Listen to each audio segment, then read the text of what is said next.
Que a graça, a paz e o amor de Cristo esteja conosco, habite os nossos corações e ministre as nossas vidas nesta noite através da sua palavra. Com alegria que mais uma vez me encontro entre os irmãos e irmãs, com a incumbência de compartilhar aquilo que Deus tem colocado em nossos corações. Convido-os para que abramos as nossas Bíblias no livro de Esdras, no capítulo 7. Nós leremos dos versos de 1 a 10. Esdras, capítulo 7, versos 1 a 10.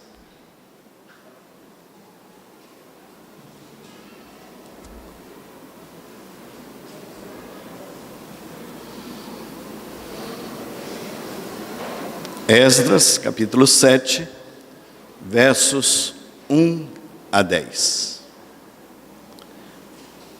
Diz assim: passadas estas coisas, no reinado de Artaxerxes, rei da Pérsia, Esdras, filho de Seraías, filho de Azarias, filho de Ilquias, filho de Salum, filho de Zadok, filho de Aitube, filho de Amarias, filho de Azarias, filho de Meraiote, filho de Zeraías, filho de Uzi, filho de Buque, filho de Abissuá, filho de Finéias, filho de Eleazar, filho de Arão, o sumo sacerdote. Este Esdras subiu da Babilônia. Ele era escriba, versado na lei de Moisés, dada pelo Senhor, Deus de Israel. E segundo a boa mão do Senhor, seu Deus, que estava sobre ele, o rei lhe concedeu tudo quanto lhe pedira. Também subiram a Jerusalém alguns dos filhos de Israel, dos sacerdotes, dos levitas, dos cantores, dos porteiros e dos servidores do templo, do 7º ano do rei Artaxerxes. Esdras chegou a Jerusalém no 5º mês do 7º ano deste rei, pois no primeiro dia do primeiro mês partiu da Babilônia e no primeiro dia do 5º mês chegou a Jerusalém, segundo a boa mão do seu Deus sobre ele. Porque Esdras tinha disposto o coração para buscar a lei do Senhor e para cumprir e para ensinar em Israel os seus estatutos e os seus juízos. Vou ler novamente o verso 10.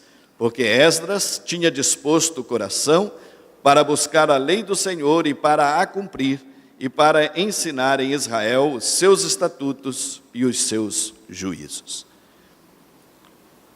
2017 é um ano muito especial para as igrejas protestantes do mundo todo, pois foi em 31 de outubro de 1517 que Martinho Lutero fixava na porta da Catedral de Wittenberg, na Alemanha, as suas famosas 95 teses.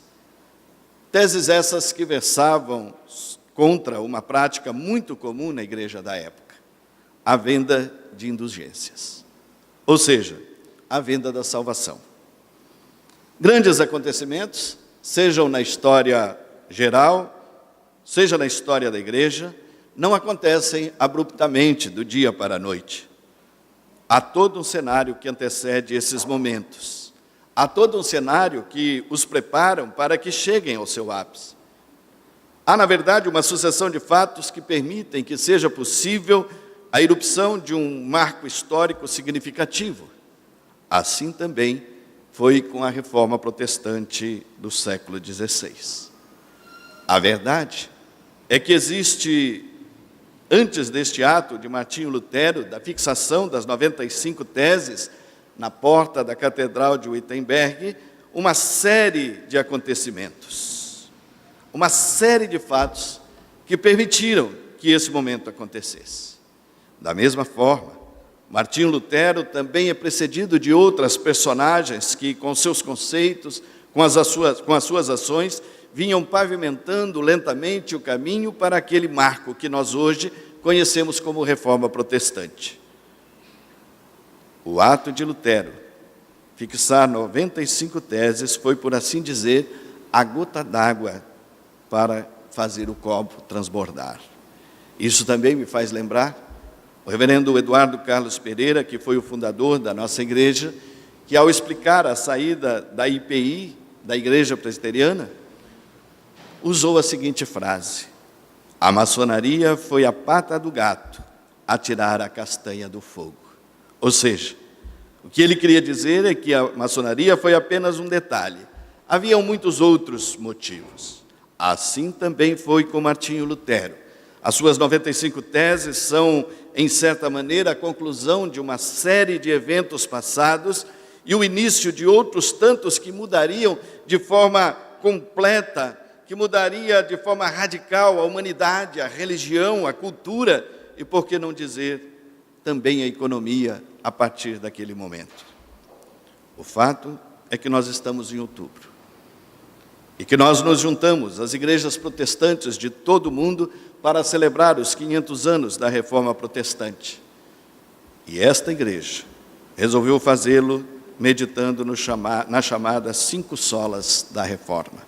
Solas, expressões em latim que tentam resumir os fundamentos, que tentam resumir os princípios da cosmovisão teológica da Reforma. E são elas: sola Scriptura, solus Christus, sola fide, sola gratia, soli Deo gloria. Somente as Escrituras, somente Cristo, somente a fé, somente a graça e, por fim, somente a Deus toda a glória. Em latim, as expressões não são de autoria dos reformadores. Elas foram construídas posteriormente como uma espécie de marca, como uma espécie de distintivo para explicar em que creem os protestantes. Hoje, eu falarei sobre o princípio sola Scriptura. Esta expressão tenta ser a síntese de que os protestantes não reconhecem outra fonte de autoridade espiritual que não sejam as Sagradas Escrituras contidas no Antigo e no Novo Testamento. Afirmando, portanto, que a Bíblia, em se tratando de questões ligadas à fé e à esfera espiritual, em se tratando de questões ligadas à vida prática, do dia a dia, do cotidiano de cada um dos cristãos, precisam ser a única regra a ser seguida. A única regra no que se refere às coisas da fé. A única regra também no que se refere às coisas práticas da vida. O cristão não pode ser orientado por outra autoridade que não seja aquilo que está escrito nas Sagradas Letras. Ao afirmarem sola Escritura, confirmavam que não reconheciam em hipótese alguma a tradição da igreja, que não reconheciam em hipótese alguma as bulas papais como balizamento, como direcionamento, como autoridade para a vida espiritual. Ao contrário, apenas as Escrituras eram reconhecidas como direcionamento e autoridade para a vida espiritual. Apenas as Escrituras eram reconhecidas como tal. Somente elas poderiam e podem constituir-se como balizamento, direcionamento e autoridade para a fé e para a prática diária da vida cristã. A palavra de Deus é assim. Nisso se resume a expressão sola Scriptura. E assim vivem os protestantes. Eis a razão de os protestantes, em certo período histórico no Brasil, terem sido chamados de o povo da palavra, o povo do livro, porque as suas práticas fundamentavam-se apenas e tão somente na palavra de Deus. Assim, queridos irmãos e irmãs, as Escrituras Sagradas têm sido o nosso grande guia e mestre, antes, durante e depois da Reforma. Diante disso que expus até então, talvez você esteja pensando, bem, então está tudo certo. Se as Escrituras Sagradas são a nossa única referência, não há mais com que se preocupar. Afinal, elas são o nosso guia, o nosso rumo, a nossa âncora para as questões de fé, para as questões da prática cotidiana. No entanto, nós precisamos refletir a respeito do seguinte: assim como, por princípio, isso é verdadeiro, uma vez que, de fato, as Escrituras são a nossa única referência para as coisas de fé e balizamento seguro para as coisas do dia a dia, por um outro lado, nada disso terá valor ou fará sentido se nós não estudarmos, conhecermos e colocarmos em prática na nossa vida o que está escrito nas Sagradas Escrituras. Daí, a expressão sola Escritura não passará de um mero ditado popular perdido na história das religiões. Esta expressão, para ter sentido na nossa vida como cristãos, precisa ser colocada de fato em prática. Só assim ela não será apenas um ditado popular empoeirado nas estantes da história das religiões. No antigo jornal de 1984, um jornal batista, do dia 28 de outubro, foi publicada uma tirinha muito interessante, de um humor muito especial. São 3 os momentos da tira. Ao primeiro quadro, o menino aproxima-se do pai com uma Bíblia na mão e lhe pergunta: papai, que livro é este? No segundo quadro, aparece o pai respondendo ao menino: meu filho, este livro é a Bíblia, o livro de Deus. E no terceiro quadro, o menino retruca ao pai: então por que a gente não devolve para ele? A gente não usa mesmo? Essa é uma maneira de fazer com que os princípios da sola Escritura seja apenas um conceito. Essa é uma maneira de fazer com que os princípios da sola Escritura seja apenas uma informação. Depois de 500 anos da Reforma Protestante, essa tira do quadrinho pode, infelizmente, representar a verdade de muitos lares e de muitas vidas cristãs. Eu creio que, infelizmente, nós estamos vivendo uma geração de crentes que desconhece as Escrituras Sagradas. Podemos dizer, sem medo de errar, que em breve teremos uma geração de cristãos biblicamente analfabetos, uma geração que continuará acreditando em tudo que qualquer bispo, que qualquer missionário, que qualquer apóstolo, que qualquer profetisa, ou mesmo que qualquer pastor disser, sem que tenha qualquer intimidade com as Escrituras para verificar se o que se tem dito é de fato verdade. Nós estamos para ingressar numa geração que não terá o mínimo conhecimento de Bíblia, porque estamos cada dia mais preguiçosos para estudar e para compreender a vontade de Deus que nos é revelada através das Sagradas Escrituras. Talvez fosse isso que estivesse acontecendo com um pequeno grupo de judeus que havia voltado do cativeiro da Babilônia para Jerusalém, a fim de reconstruir tudo o que tinha sido destruído, o que havia sido destruído pela Babilônia. Esse é o contexto do texto que acabamos de ler. Um grupo de judeus cativos, voltaram para Jerusalém. A situação espiritual do povo era desoladora. Não tinham intimidade alguma com Deus, menos intimidade ainda tinham com a sua palavra. A maioria estava iludida, pois mesmo depois de voltar da Babilônia, deixava-se levar pela fé nos deuses persas que tinham visto, que tinham cultuado enquanto estavam na Babilônia antes do retorno a Jerusalém. E é nesse contexto que surge Esdras, o sacerdote e escriba. Esdras foi nascido na Babilônia. Poderia ser como muitos do seu povo, poderia estar distante de Deus, poderia estar distante da sua palavra. Afinal, vivera sempre numa corte pagã.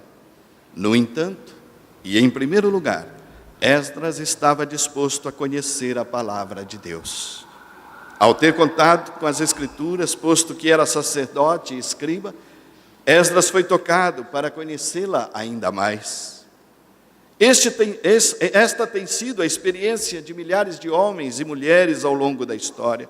Pessoas que têm contato com as Escrituras, pessoas que têm contato com a Bíblia e são profundamente tocadas no desejo de as conhecerem cada vez mais.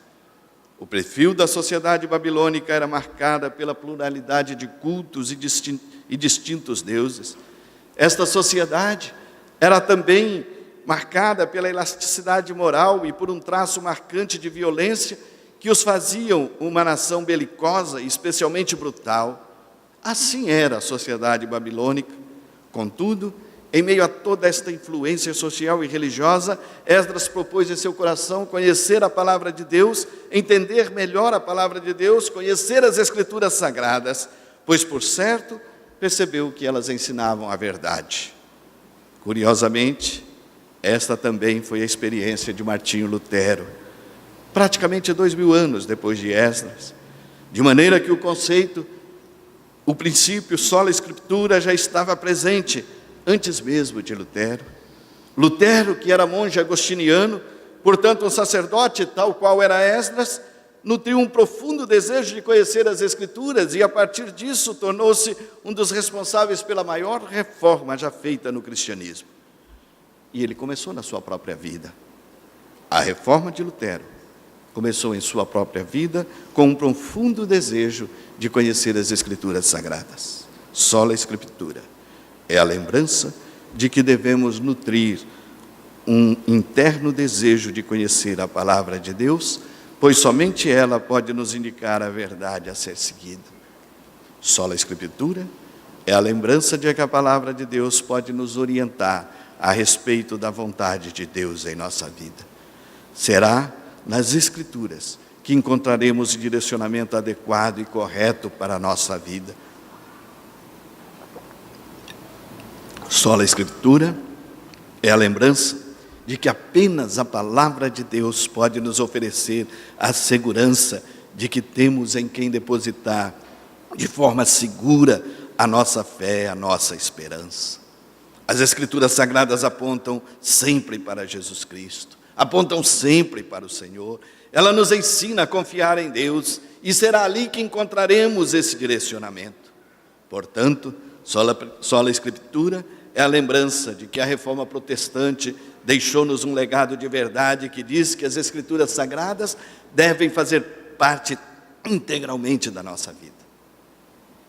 Mas Esdras, além de conhecer as Escrituras, estava disposto a colocá-la em prática.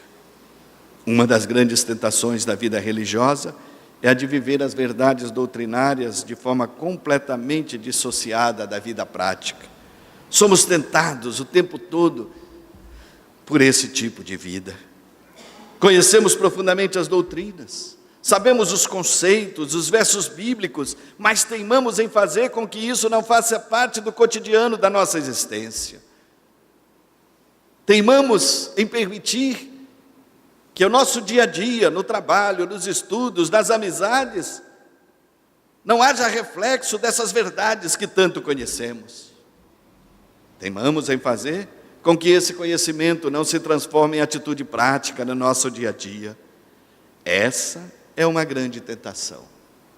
Essa é uma grande armadilha posta em nosso caminho, no caminho da nossa vida cristã. Esdras, em sua tarefa de conduzir o povo de Israel em Jerusalém a se voltar para Deus, sabia com certeza que suas palavras não encontrariam acolhida no coração do povo se ele mesmo não demonstrasse com ações as verdades contidas naquela palavra, se ele mesmo não colocasse em prática a lei de Deus na sua vida para dar, de certa maneira, exemplo ao povo de Israel que estava em Jerusalém retornando da Babilônia.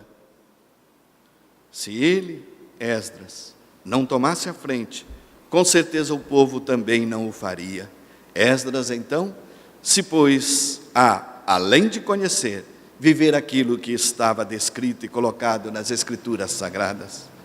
A afirmação sola Escritura, somente as Escrituras Sagradas, declara serem as Escrituras o guia para as ações e a prática do dia a dia. Esse princípio sola Escritura fez com que os protestantes, ao longo desses 500 anos de história, ao redor de todo o mundo, buscassem e vivessem uma postura ética em relação aos valores morais e de justiça. Fez com que os protestantes, ao redor do mundo, no decorrer desses 500 anos, tornassem-se assim uma referência para a sociedade ao longo de toda a sua história. E isso aconteceu porque os protestantes, baseando-se no princípio de sola Escritura, colocaram essas palavras em prática nas suas vidas como um balizamento ético e um balizamento de vida e de justiça na sociedade. Desta forma, passado 500 anos, esses valores continuam sendo profundamente atuais. Mais especificamente no Brasil, o país do jeitinho, não nos resta dúvida de colocar em prática os valores das Escrituras Sagradas torna-se um grande desafio a todos nós. No país onde para tudo se dá um jeitinho, fica extremamente difícil se colocar em prática os princípios de sola Escritura. Num país onde todas as coisas são distorcidas por causa do famoso jeitinho, torna-se muito difícil ter um compromisso sério e profundo com o que nos é ensinado pela palavra de Deus. E assim como Esdras foi chamado para pôr em prática a palavra de Deus em meio aos valores éticos babilônios, assim como Lutero foi chamado para trazer novas atitudes através de uma volta às Escrituras Sagradas, assim somos nós, eu e você, desafiados a colocar em prática os valores da palavra de Deus em nossas ações diárias. E é isso que nos adverte Tiago, no capítulo 1, no verso 22. Tornai-vos, pois, praticantes da palavra, e não somente ouvintes, enganando-vos a vós mesmos. Tornai-vos, pois, praticantes da palavra, e não somente ouvintes, enganando-vos a vós mesmos. Sola Escritura é a lembrança de que a palavra de Deus deve ser colocada em prática em nossas vidas. Jamais podemos nos esquecer disso. Em terceiro lugar, Esdras estava disposto a ensinar a palavra de Deus. Dispôs-se a conhecê-la. Dispôs-se a colocá-la em prática. Esdras sentia agora um grande desejo de ensinar ao povo tudo aquilo que ele mesmo já havia conhecido e experimentado. Esdras, ao retornar a Jerusalém, estava imbuído do intenso desejo de conhecer, do intenso desejo de colocar em prática e, por consequência, um intenso desejo de ensinar os valores da palavra de Deus. Tanto o livro de Esdras quanto o livro de Neemias, que é o livro seguinte, são a narrativa desse desejo de Esdras de ensinar o seu povo os valores das Sagradas Escrituras, os valores da palavra de Deus. A Reforma Protestante, irmãos e irmãs, legou-nos a importante doutrina do sacerdócio universal de todos os crentes, doutrina que atesta que cada cristão, que cada crente é um sacerdote diante de Deus. Não há necessidade de nenhum outro sacerdote entre Deus e os homens, não há necessidade de nenhum outro sacerdote entre Deus e o fiel.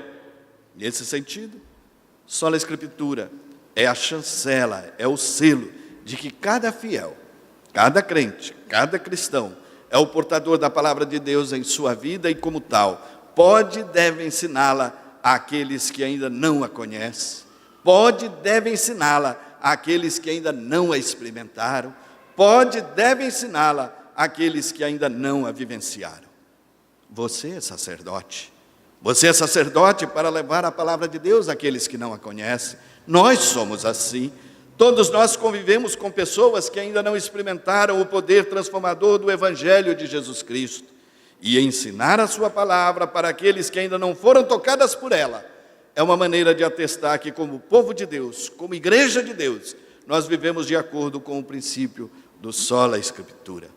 Assim agiu Esdras, assim agiu Lutero, assim agiram homens e mulheres ao longo desses 500 anos de história do protestantismo mundial.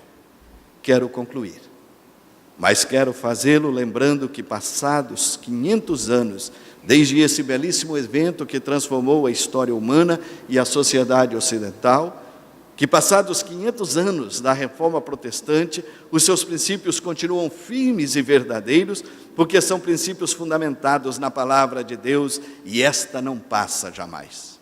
Esta não deixa de ser verdade nunca. No entanto, quero retomar a um ponto já tocado no início da nossa meditação desta noite, e quero lembrar que nós vivemos em meio a uma geração que desconhece muito da história bíblica. E desconhecer a história bíblica é desconhecer a perspectiva da história que Deus estabeleceu como padrão, que Deus estabeleceu como elemento, que Deus estabeleceu como referência para nós olharmos a nossa própria história, para nós olharmos a história da humanidade, a história das civilizações, a história da cultura, a história dos povos, a história da igreja. A nossa geração não conhece a perspectiva de Deus para a história. A nossa geração desconhece as grandes passagens históricas da palavra de Deus, desconhece os grandes textos reveladores desses momentos críticos em que Deus escreveu a história, da salvação para a nossa salvação. e desconhece os grandes personagens e ensinamentos da palavra de Deus. Precisamos, portanto,